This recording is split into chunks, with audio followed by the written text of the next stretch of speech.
안녕하세요. 책 읽는 공간입니다. 오늘 소개할 책은 산다는 것, 그리고 잘 산다는 것. 지은이는 김태규, 펴낸 곳은 더 메이커입니다. 출판사에서 이 책을 보내주신다고 했을 때는 제목만 보고 인생에 대한 에세이 책이구나 하고 생각했었는데요. 받아보니 제게는 조금 생소한 분야인 명리학의 눈으로 바라본 인생 이야기를 담은 책이었습니다. 명리학이란 생년월일과 생시에 근거하여 인간의 운명을 알아보는 학문이라고 합니다. 그래서 책의 내용이 좀 어렵지 않을까 생각했었는데요. 생각과는 달리 사람의 인생이란 게 크게 다르지 않아서인지 잔잔한 파도같이 편안하게 읽을 수 있었습니다. 저자는 명리학 이론을 바탕으로 자연의 순환, 인생의 순환에 대해 글을 쓰고 그림을 그리는 화가이기도 합니다. 책에 삽입된 36편의 그림들은 글과 잘 어우러져 그 자체가 메시지로 다가왔습니다. 산다는 것, 그리고 잘 산다는 것, 이 책에는 저자가 만난 수많은 사람들의 인생 이야기가 담겨 있으며 삶에 대한 잔잔한 위로와 인생에 대한 통찰뿐만 아니라 성공과 실패, 부와 명예, 욕망과 싸움 등 살아가면서 우리가 마주하게 되는 것들에 대한 조언들로 가득 담겨진 책입니다. 책의 내용 중 일부를 읽겠습니다. 책과 함께 유익한 시간 되십시오.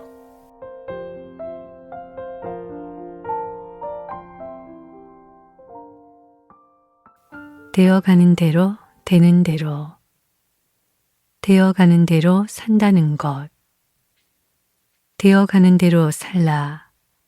이는 내가 운명에 숨겨진 이치에 대해 45년에 걸쳐 연구하고 금정한 결과 얻은 결론이다. 이 말은 나의 좌우명이기도 하다. 다만 이 말에 대해 약간의 설명이 필요한 것 같다. 되어가는 대로 살라고 하면 피동적 혹은 수동적인 느낌을 받을 수 있겠기 때문이다. 그러나 이는 선입견일 뿐 수동적인 태도와는 아무런 상관이 없다. 나름의 어떤 뜻을 품고 강한 의지로 그것을 이루기 위해 열심히 노력하는 것은 인생에서 대단히 중요하다. 여기 산으로 사냥을 떠난 포수가 있다고 하자. 당초 생각은 노루를 몇 마리 잡아올 생각이었는데 뜻하지 않게 호랑이를 만나서 죽기 살기로 싸운 결과 호랑이를 잡게 되었고 그 바람에 전설의 포수가 될 수도 있겠다. 그런가 하면 온 산을 다 돌아다녔지만 허탕치고 빈손으로 산에서 내려올 수도 있을 것이다.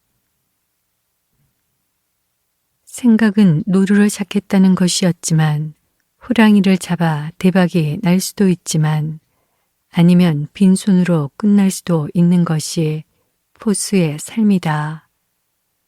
물론 당초 뜻대로 노루를 서너 마리 잡아서 기분 좋게 소기의 성과를 보일 수도 있다. 되어가는 대로 살라는 말은 바로 이런 것이다.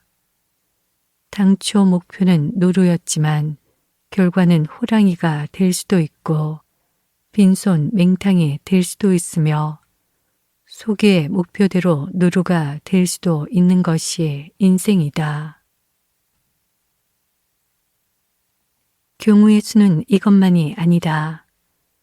갑자기 발목을 다치는 바람에 노루 사냥은 시작도 못 해보고 산 아래 주막에서 며칠 쉬게 되었다고 하자. 아, 재수 없어. 왜 갑자기 발목이 이렇게 된다니. 하면서 툴툴거리고 있는데 멀지 않은 곳에서 커다란 산사태가 일어나고 있었다. 이정대로 산에 들어갔다면 영락없이 잃었을 목숨 아닌가. 그럴 때 포수는 아이고 조상님들이 제 목숨을 살리려고 발목을 삐걱하게 하셨군요 하면서 새삼 조상에게 고마워할 수도 있을 것이다. 인생에서 경우의 수는 우리의 머리를 넘어선다. 실로 다양한 경우가 있다. 그러니 뜻을 품고 노력을 하되 마음 한편으론 되어가는 대로 살라는 것이다.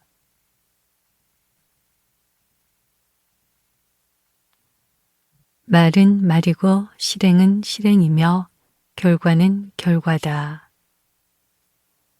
저는요, 이번 일은 반드시 관철시키겠습니다. 하고 말하는 이가 있다. 좋은 일이다.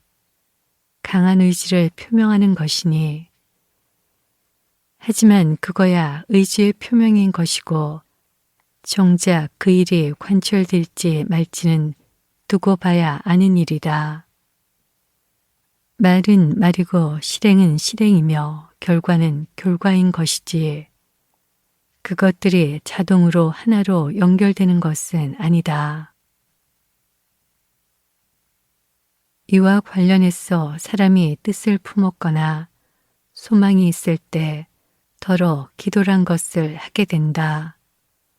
종교를 가지고 있든 또 그렇지 않건 간에 우리는 살아가다 보면 기도나 기원을 할 때가 있기 마련이란 얘기이다. 그런데 기도란 것은 다소 위험한 구석이 있다. 열심히 기도했건만 바라는 바가 이루어지지 않으면 소원한 생각이 들기도 하고 때론 더 나아가서 기도했던 대상을 원망하게 될 수도 있기 때문이다. 반드시 응답을 주신다고 들었는데 이게 뭐야? 기도하고 또 기도하기를 무수히 반복했는데 아무런 반응이 없잖아 하고 말이다. 그렇기에 앞서 했던 말에 조금 더 말을 보탠다.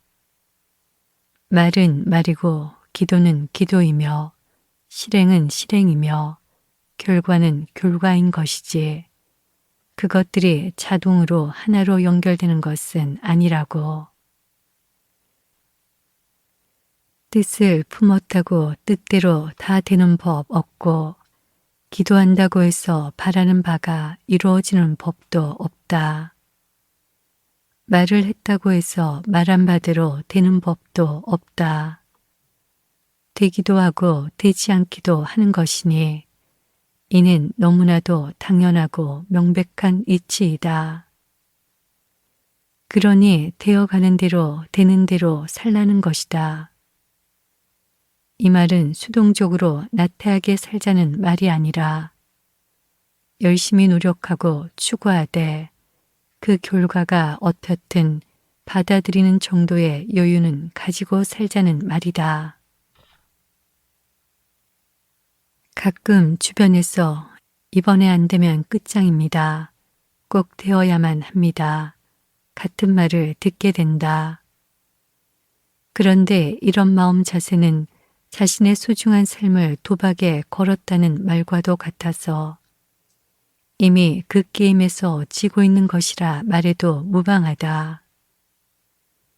그렇게 약한 마음으로 배수의 진을 치면 물에 빠져 죽기 마련이고 죽기 살기로 나가면 죽기 십상이다.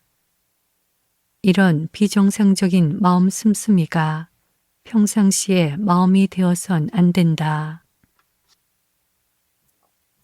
진지하게 승부에 임하되 결과는 안 좋을 수도 있다는 것을 알고 있어야 하고 또 받아들일 수 있어야 하며 안 되면 달리 방법을 취한다는 자세로 살아가야 결국은 승리할 수 있고 성취할 수 있다. 열심히 하되 아니면 그것으로 그만이고 하는 여유를 가져야 한다는 말이다. 뜻을 품었을 되어가는 대로 산다는 것은 지극히 강인하고 건강한 마음 자세이다. 일이 일비가 아니라 먼 안목으로 길게 인생 승부를 가져가는 사람만이 되어가는 대로 되는 대로 살아가면서도 즐겁고 유쾌하게 살 수 있으며 또 크게 성취할 수 있다. 일에 집중하기 위해 기압을 넣다 보면 숨을 쉬기 어렵다. 하지만 언제까지고 숨을 참고 살 순 없는 노릇이다. 또 숨 한 번 들이쉬고 내쉬는 것으로 길고 긴 인생 경영이 마무리되는 것도 아니다. 숨이란 죽는 날까지 끊임없이 들이쉬고 또 내쉬기를 반복하는 것이다. 숨을 쉬지 않으면 죽은 것이니 우리는 죽을 때까지 숨을 쉬며 살아야 하지 않겠는가. 그러니 뜻을 품고 목표를 가졌다 하더라도 마구 기합만을 넣을 일도 아니여 되어가는 대로 되는 대로 살아야만 들숨과 날숨이 면면하게 이어질 것이다.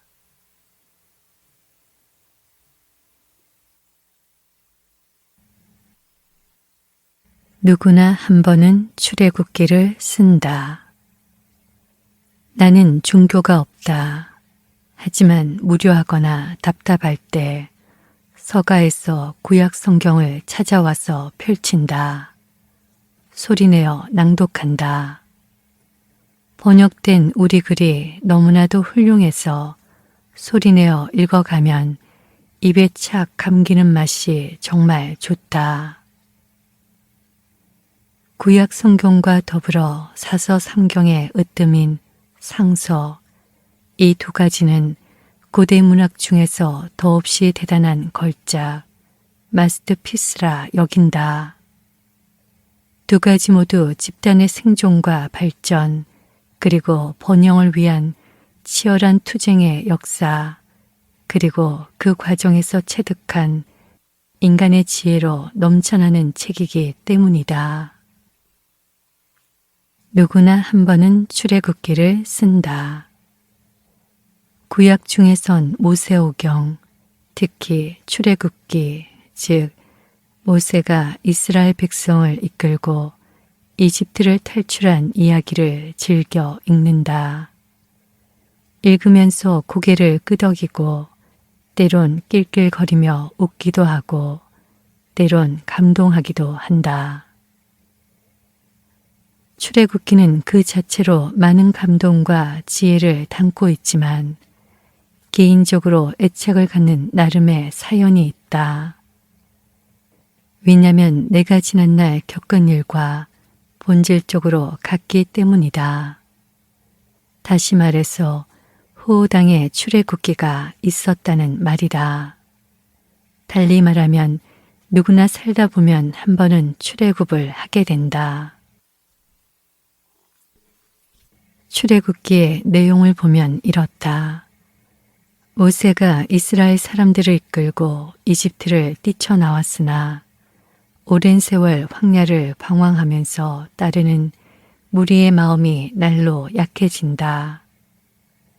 홍해에 가로막힌 절제절명의 위기에서 엄청난 힘을 보여주고 바다를 가르고 추격해오던 파라오와 그 무리를 물속에 수장시켰을 당시만 해도 사람들은 모세의 용도력을 믿어 의심치 않았다. 하지만 황야에서 기약도 없이 엄청난 곤욕이 계속되자 사람들은 회의하고 불평한다. 이게 도대체 뭐하는 짓이지? 사람들은 모세와 그 형인 아론을 찾아가 대들고 따진다. 우리가 이집트 땅에서 고기 가마 곁에 앉았던 때와 떡을 배불리 먹던 때에 차라리 여호와의 손에 죽었다라면 좋았을 것을 너희가 이 광야로 우리를 이끄는 바람에 우리 모두 굶주려 죽게 생겼구나.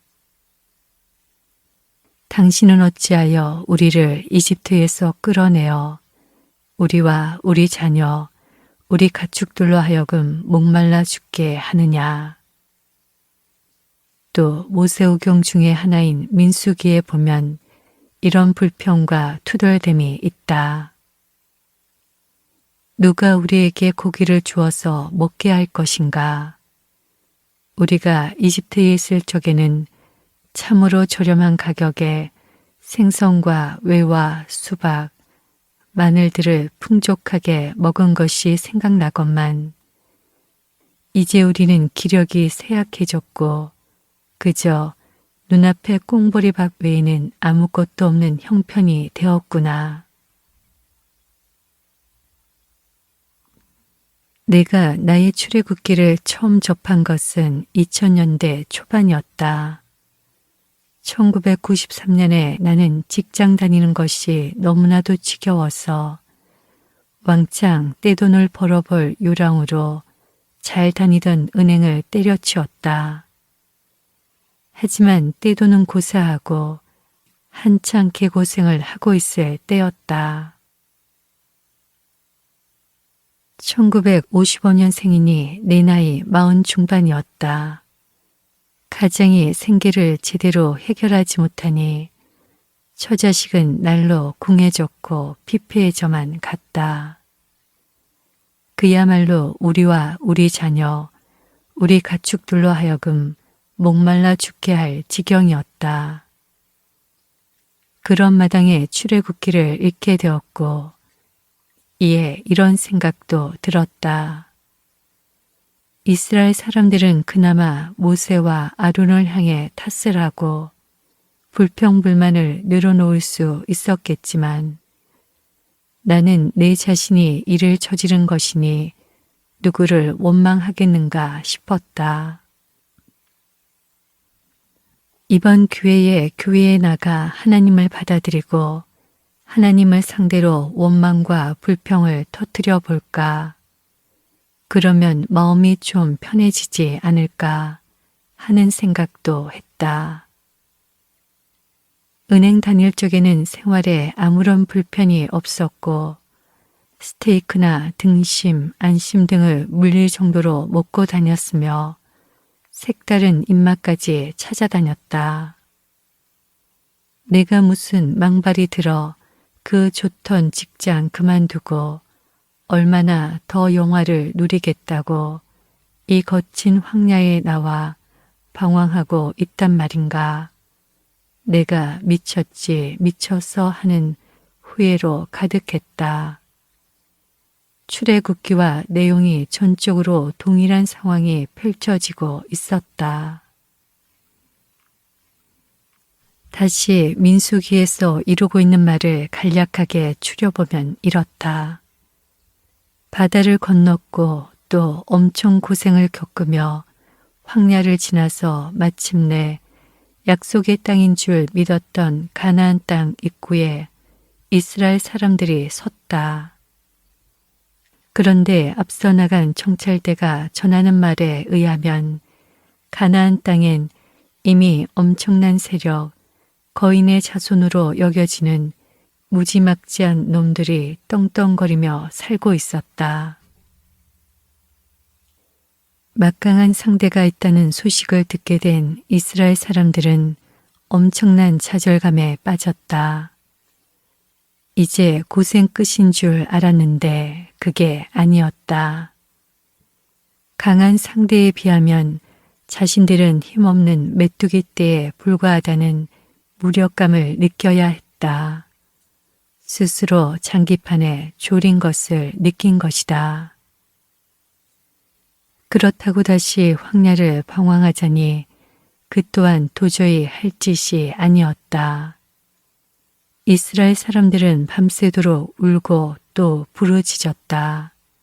곡을 했다. 모세는 갖은 욕설과 원망을 밤새 들어야 했다. 우리가 차라리 이집트 땅에서 죽었거나 그도 아니면 이 황야에서 죽었으면 더 편했을 것을 어찌하여 저 모세란 작자가 우리를 꼬드겨서 저 엄청난 상대의 칼 앞에 이슬이 되게 하려는가. 할 수만 있다면 지금이라도 이집트로 되돌아가고 싶구나. 나 역시 2000년대 초반 큰 돈을 벌겠다는 당초의 생각이 얼마나 웃기고 말도 되지 않는 생각이었는지를 실로 처절하게 절감했다. 직장을 떠나 직접 몸으로 세상과 태클해 보니 세상과 강호의 벽은 엄청난 초롱성과도 같았다. 가능하기만 하다면 다시 직장으로 돌아가고 싶었다. 앞으로 나아가기란 계란으로 파헤치기 격. 나는 겨우 힘없는 계란 한 알에 불과했다. 알고 보니 한 알의 계란이었다니 이런 제기랄 했다. 그야말로 소태나무 껍질을 씹는 맛이었고 웅담이나 랄락 잎사귀에 씹는 맛이었다. 이스라엘 백성들을 끌고 나온 바람에 가진 욕을 먹고 원성을 들었던 모세는 결국 가나안 땅에 발을 들이지도 못하고 숨을 거둔다. 출애굽기를 읽던 2000년대 초반의 나 역시 모세처럼 가나안 땅에 들어가기 전에 죽을 수도 있으리란 생각을 했다. 그저 고생만 잔뜩 하다가 어느 날 훅 하고 갈 수도 있겠네, 뭐. 그래도 싸지 싸. 내 스스로 바보짓을 했으니 그 대가는 지불해야지. 그런데 저 처자식은 어쩐담 하는 생각에 낭패감, 좌절감, 미래에 대한 두려움, 동시에 에라 모르겠다. 그게 내 팔자지 뭐 하는 편한 생각도 들었다. 당시 내 처지와 모세의 처지가 너무나도 똑같게만 느껴졌다. 나는 모세, 처자식은 이스라엘 백성, 딱 맞는 설정이었다. 공교롭게도 가장 힘든 시기에 출애굽기를 읽은 셈이고 너무 생생하게 와 닿았던 출애굽기였다. 출애굽기를 읽고 있는 것이 아니라 내가 쓰고 있다는 착각마저 들었다. 우리가 살면서 어떤 시기를 맞이하여 의례 한 번은 겪게 되는 스토리다. 나만이 아니라 그 누구도 일생에 한 번은 저마다의 출애굽기를 쓰게 된다. 그 시기는 60년 순환의 운에 있어 입춘에서 입하까지 15년의 기간임을 나는 철저하게 검증하고 밝혀낸 바 있다. 내가 있는 이곳이 가나안 땅임이 확실하다. 그리고 세월이 흘러 나는 어찌어찌하여 나만의 가나안 땅에 정착해서 살고 있다.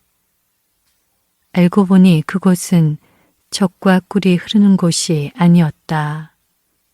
하지만 황야에서 방황하는 동안 먹을 수 있고 마실 수 있는 그 어떤 것이든 그것을 젖과 꿀로 여기도록 내 스스로가 변했기에 내가 있는 이곳은 가나안 땅임이 확실하다. 가나안이 젖과 꿀이 흐르는 땅이 되려면 그에 앞서 황야에서 충분히 고생을 해봐야 한다. 그리고 가나안 땅 역시 어서 오시오, 기다리고 있었다오 시계 주인 없는 우주공산이 아니라 이미 땅을 차지하고 있는 힘센 기득권을 죽기 살기로 쳐부수고 나서야 안착할 수 있다는 사실이다. 뿐만 아니라 가나안에 정착한 뒤에도 끊임없이 침범하려는 외적들을 예의주시하면서 경계태세를 늦추면 어느새 또다시 빼앗기는 가나안 땅이란 것도 알게 되었다. 처절한 투쟁의 역사, 살아남으려면 어떻게 해야 하는지, 어떻게 되면 또다시 몰락할 수 있는가에 대한 지혜와 교훈으로 가득한 책이 바로 구약 성경이다. 적어도 내게 있어서 그렇다. 오늘의 이 글은 철 모르고 사업에 나섰다가 좌절하고 있는 사람들, 또 일자리 부족으로 고생하고 있는 취준생들, 기존의 직장에 만족할 수 없는 젊은 세대들을 생각하다가 쓴 글이다. 일자리가 없어서 결혼도 못하고 아기도 낳지 못하는 젊은이들, 오늘날 너무나도 일반적인 현실이다. 딱하다. 하지만 울고 있을 일만은 아니라고 말해주고 싶다. 아울러 정치가 당신들을 구제해 줄 거라는 안일한 기대는 접어두라는 말도 해주고 싶다. 구세주는 성경 속에만 있다. 위대한 역사학자 토인비는 자신의 저서에서 좋은 환경과 여건에서 문명이 생겨난 것이 아니라 고난하고 지난한 환경에 처한 이들이 굽히지 않고 맞서는 과정에서 인류의 찬란한 문명이 꽃을 피운 것이라 말하고 있다. 그러니 모든 문명은 출애굽기인 셈이다. 우리 모두는 살다 보면 한 번은 출애굽기를 쓰게 된다. 세월은 그냥 흐르지 않는다. 오는 월요일이 입동이다. 겨울의 기운이 들어선다는 말이다. 한 해의 경영은 10월 23일경에 상강에 거둬들이기 시작한다. 물론 이는 농사에만 해당하는 일이 아니다. 사람의 일과 기업의 활동도 해마다 상강이 되면 가을 거지에 들어간다. 그리고 한 달이 지나 11월 20일경에 소설의 모든 집계가 완료된다. 다시 말하지만 이는 농사에서만 그런 것이 아니라 모든 경영활동에서 그렇다. 4월에 씨를 뿌리고 거둬들이는 것은 10월이고 11월의 소설에 최종 성적표가 나오는 것이다. 성적표가 나오면 그것에 기초해서 우리는 반성도 하고 되살펴 보기도 하며 부족한 것이 있으면 세미까지 보충하고자 노력한다. 하지만 크게 볼 때 한 해의 경영은 소설로서 마무리된다. 세월은 그냥 흐르지 않는다. 당신이 지금 하고 있는 일 또한 그것이 무엇이든 간에 그냥 무의미하게 하루하루를 보낸 것은 아니다. 또 그것이 뚜렷하지 않을지라도 한 해를 경영해온 것은 사실이며 비록 호구지책으로 아르바이트를 한다 해도 그 또한 한 해의 경영에 해당한다는 말이다. 세월은 그냥 흐르는 것이 아니다. 그 어떤 세월이나 시간도 당신의 삶에 어떤 의미가 있다. 물론 그 의미가 별것 아닌 것처럼 느껴질 수도 있겠다. 하지만 그것이 한 해 한 해 지나면서 쌓이다 보면 그것들이 커지고 뭉쳐서 어느 날 문득 당신의 가슴 속에 커다란 울림으로 살아날 것이다. 어린 시절 부모 밑에서 유복하게 자라는 아이들은 그야말로 아무것도 모른다. 어쩌면 그 아무것도 모르고 지내던 그 시간과 세월이야말로 삶에 있어 더없이 행복한 시절일 수도 있겠다. 하지만 나이가 들고 우리의 삶이 유한하다는 것을 느끼기 시작하면서 한 해의 세월이 그냥 지나가는 것이 아니라 어떤 의미가 있다는 것, 또 흘러간 세월은 돌이킬 수 없다는 것을 조금씩 알게 된다. 그리하여 지나간 세월의 무게를 확연히 느낄 무렵이면 당신은 온 나이 50주를 넘어서 있을 것이다. 따라서 연륜이란 말은 나이 50을 넘어선 사람에게서만 느껴지는 아주 특이한 느낌이다. 왜 특이한 느낌이라 말하는가 하면 그것은 그 사람의 등 뒤로 언뜻 죽음의 그림자가 비치기 때문일 것이다. 삶이 영원하지 않다는 것을 느낀다는 것은 죽음이 이제 남의 일이 아님을 느끼기 시작했다는 말과 같은 말이다. 죽을 병에 걸린 것은 아닐지라도 죽음을 이따금씩 의식하며 살아가는 나이가 되면 한 해를 맞이하고 또 한 해를 보내는 일에 무심한 마음으로 지내지 않게 된다는 얘기이다. 어떤 이가 내게 털어놓은 적이 있다. 참 헛된 세월 보냈다 라고 하면서 말이다. 이에 나는 헛되다고 느낀 세월이 과연 정말로 헛되기만 한 것일까요? 하고 반문했다. 한 번은 어떤 이가 술자리에서 조금은 처연한 표정으로 흘러가기만 하는 세월 아니겠습니까? 라고 말하며 나에게 잔을 권한 적이 있다. 이에 나 또한 취기를 섞어서 답했다.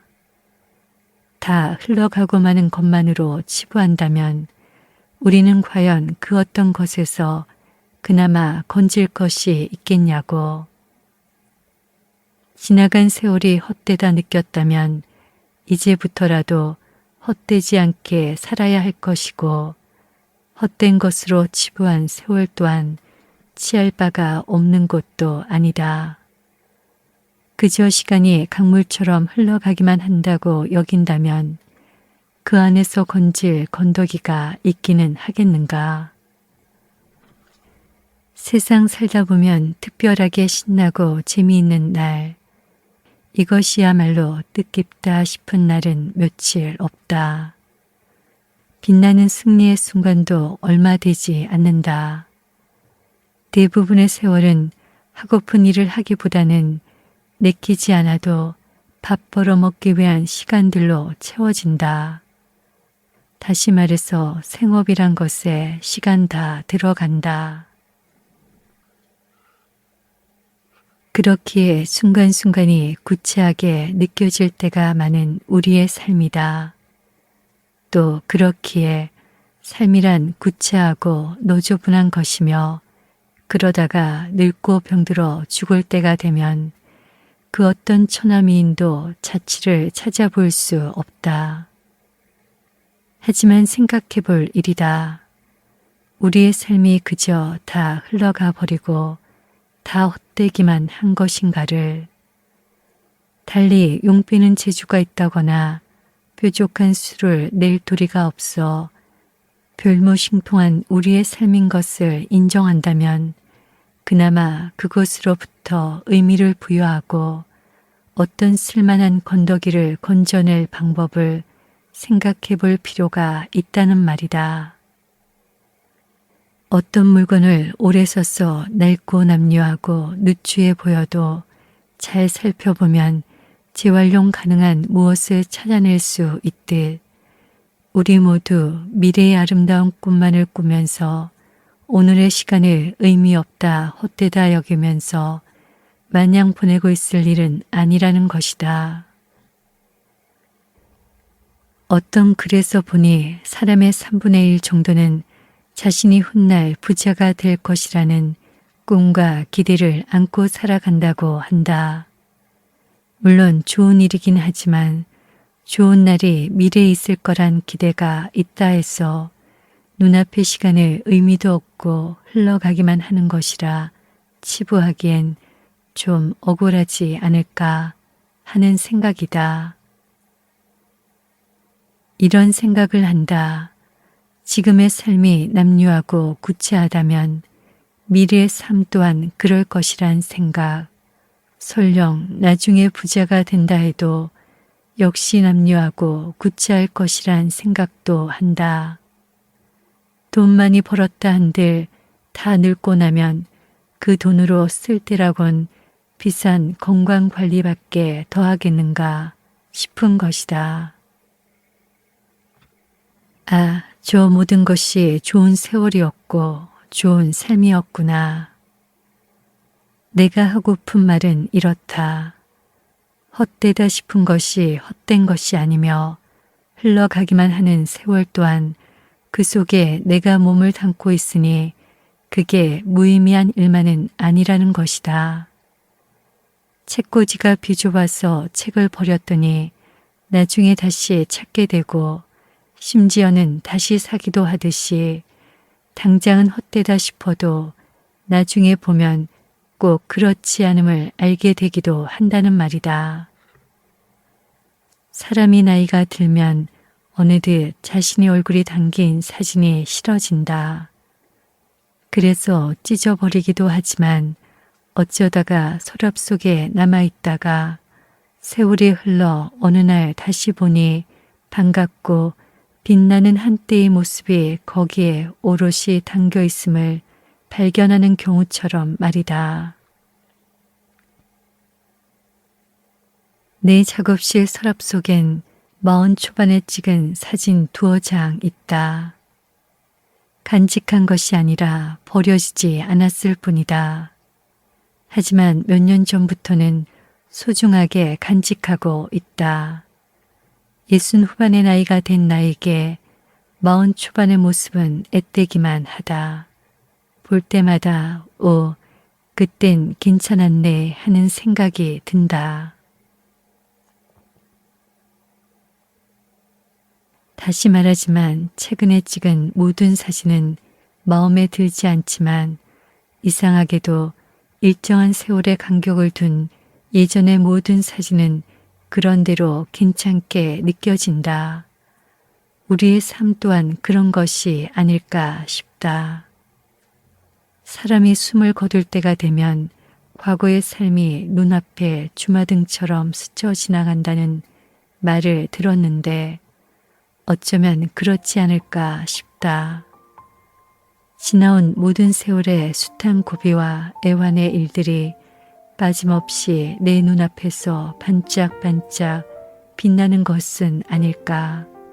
아, 저 모든 것이 좋은 세월이었고 좋은 삶이었구나 하면서 숨을 거두게 되는 것은 아닐까. 그래서 독자에게도 권한다. 올 한 해 4월에 어떤 씨를 뿌렸는지 또 10월부터 어떤 수확을 거둬들이기 시작했는지 스스로에게 물어보기 바란다. 아마도 대부분의 독자는 글쎄요 할 것 같다.